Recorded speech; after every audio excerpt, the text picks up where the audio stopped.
যে মানুষটি দীর্ঘদিন ধরে শক্ত নেতৃত্বের মাধ্যমে জামায়াতে ইসলামীকে একটি গ্রহণযোগ্য অবস্থানে এনেছেন, তিনি ডাক্তার শফিকুর রহমান।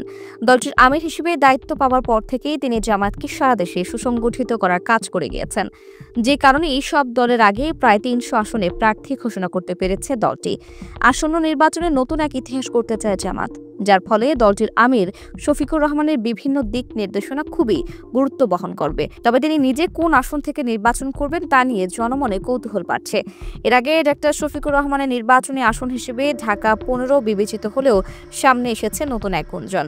রাজনীতির মাঠে কান পাতলে শোনা যাচ্ছে নিজ জন্মস্থান মৌলভীবাজারকেও বিবেচনা রাখছেন জামায়াতের আমির। বার্তাবাজার অনলাইন পত্রিকার এক প্রতিবেদনে লেখা হয়, তাদের বিশ্বস্ত সূত্র মতে জামায়াতে আমিরের জন্মস্থান কুলাউড়া অর্থাৎ মৌলভীবাজার ২ আসনেও তিনি প্রার্থী হতে পারেন।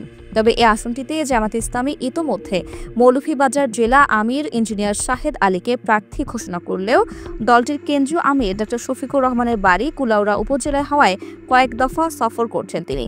হিন্দু সম্প্রদায় ও চা শ্রমিকদের সঙ্গে মতবিনিময় করেছেন জামায়াত আমির। এছাড়াও তৃণমূল পর্যায়ের বিভিন্ন সমাবেশে ও পথসভায় প্রধান অতিথি হিসেবে অংশ নিয়েছেন। এতে ধারণা করা হচ্ছে এই আসনেও প্রার্থী হতে পারেন ডক্টর শফিকুর রহমান।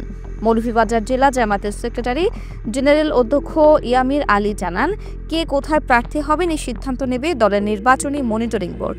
তবে মৌলভীবাজার ২ কুলাউড়া আসনটি কেন্দ্রীয় জামায়াত আমিরের জন্মস্থান হওয়ায় এলাকার মানুষের দাবি এই আসন থেকে যেন জামায়াত আমির নির্বাচনে অংশ নেন।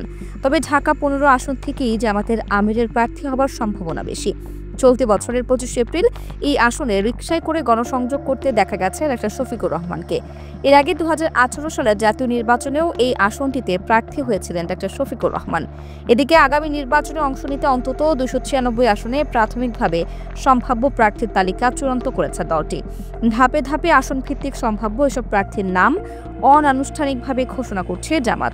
আসন্ন নির্বাচনকে সামনে রেখে কেন্দ্র থেকে তৃণমূল পর্যন্ত ব্যস্ত সময় পার করছেন দলটির নেতাকর্মীরা।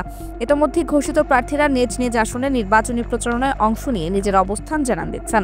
এদিকে আগামী নির্বাচনে শক্ত প্রতিদ্বন্দ্বিতা গড়ে তুলতে পাড়ায় পাড়ায় নির্বাচনী কমিটি গঠনের নির্দেশ দিয়েছেন বাংলাদেশ জামায়াতে ইসলামীর সেক্রেটারি জেনারেল মিয়া গোলাম পরওয়ার।